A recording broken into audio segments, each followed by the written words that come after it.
The intention behind this night is to invite people who perhaps haven't tried vegan food or plant-based diet, but who might be curious for various reasons, to come along and have a meal, sit down. Miriam cooks a main dish, some people bring various potluck dishes, and we have a fun evening with about 10-15 people. They're really vibrant social environments, a mixture of vegans, non-vegans. Non-vegans are usually invited along by vegans. The concept being to encourage non-vegans to consider the vegan lifestyle, to consider the philosophy of veganism.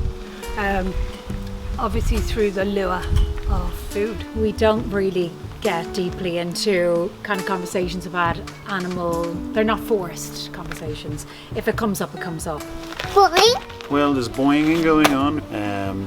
Vegan kids coming together, very rare breed, so they are. And all seem to be very healthy and full of energy. It would be somewhat difficult to argue against the morals of a vegan philosophy. But how do I do that? By bringing people into this environment encourages them to see that it's quite normal, it's normalised. They're just very welcoming people, so the minute you walk into the space, even if the person who invited you isn't even there, they make you feel at home. No, not vegan, not yet, but I try my best. Yeah, it's great. It's great to be exposed to lovely vegan food and lovely vegan company. So we show you can actually enjoy the food, have a good time, be social, ask any questions about animal agriculture and veganism, and so it's a social way to get the topic talked about.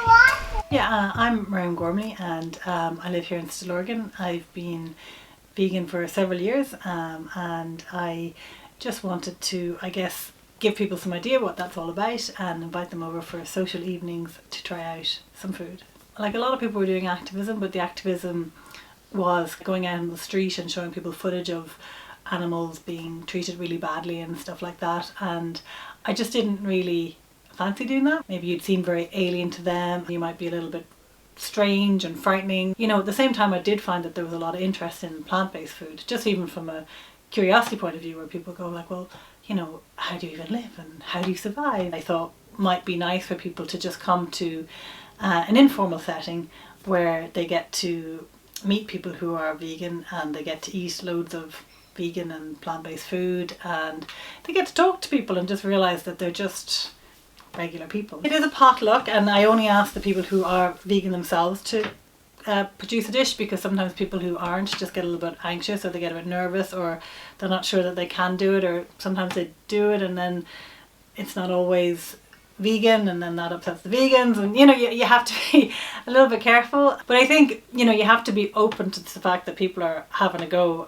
and they're trying, and be open to that small, let's say, element of risk, and to accommodate people who want to make something. But at the same time, I do say to people, look, if you don't want to make anything, you're just totally invited as a guest, because it'll be up to us, people who are used to cooking this food, to cook food for you so that you can try it. So the idea is not to put the people who are coming under pressure and stress and have them thinking for the week, what am I going to do? What am I going to make? This is so stressful.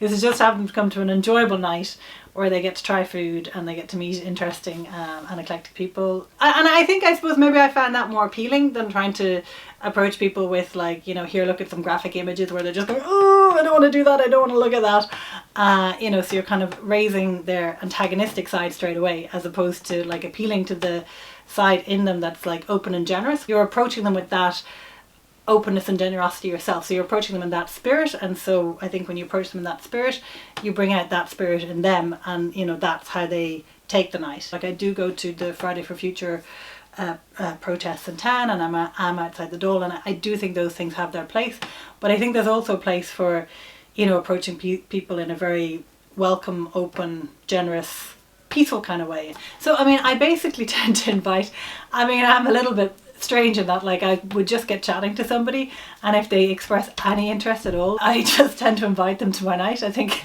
that might even be how I invited yourself, but I found people to be very open and receptive to it. And we were talking about, I was reading this philosopher Alain de Botton, and he was just talking about how the thing that people really liked about going to things like mass was that you met random strangers, and that there's not very much opportunity for people to meet random strangers anymore. That if you go out for a meal, you tend to go with people you tend to sit at your own table, you tend to stick to your own group, and so on. So like that actually resonated with me, and I thought, you know, there's kind of a niche for people just to go to a night where you're actually maybe just meeting complete randomers that I don't know that well, that the people turning up don't know that well, and then it's combined with the whole plant-based food. So I think it kind of serves those two purposes. So like I'll often host people that I know quite well, but I like the sort of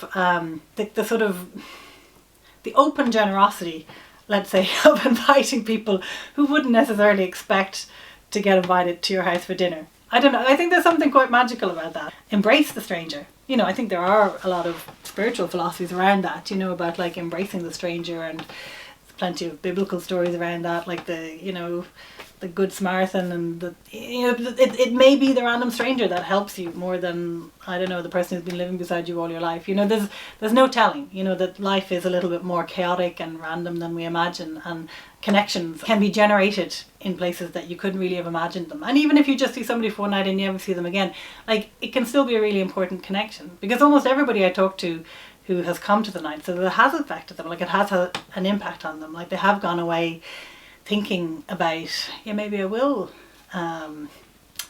eat a little bit less animal products, or maybe I will even go completely vegan, or, you know, maybe I will think a little bit more about what I eat or why I'm eating it, and maybe I will think a little bit more about the kinds of things that other people are doing, you know, that I might never have been exposed to an environmental activist, or, you know, a vegan activist or whatever. I might have always thought those people were mad people, but actually now I've sat down and had a civilized dinner with them, and, you know, I've realized that we've maybe more in common than we have different. I do find now there's more openness, having done it for a couple of years. Like I certainly find, you know, people are, particularly on the climate change side of it, like I think people really are seeing the floods, the fires, you know, and it's really starting to hit people, and they want to do something, you know, they want to go, what can I do about all of this? Like all of this stuff that's happening is very frightening, and some people don't even want to think about it. But for the people who do want to think about it, okay, these things are happening, but here's something positive that I can do